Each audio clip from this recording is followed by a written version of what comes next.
की कोकाटेंचं घर घेतानाचं उत्पन्न वाढलं तर घर नाकारलं जाईल हा देखील नियम नाही आणि खोटी कागदपत्र सही केलेली नाहीये असा देखील युक्तिवाद कोकाटेंच्या वकिलांनी केलाय।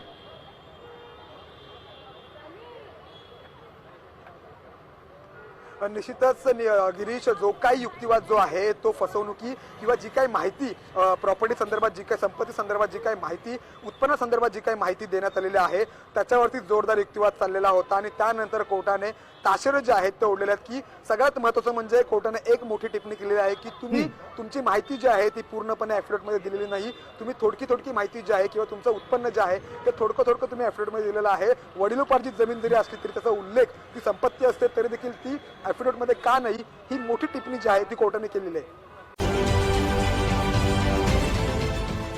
देश विदेशातील प्रत्येक घडामोडींचे लाईव्ह अपडेट मिळवण्यासाठी आता साम टीव्हीच्या सर्व सोशल मीडिया प्लॅटफॉर्मला लाईक, फॉलो आणि सबस्क्राईब करा। तसंच सर्व नोटिफिकेशनसाठी बेल आयकॉन प्रेस करायला विसरू नका।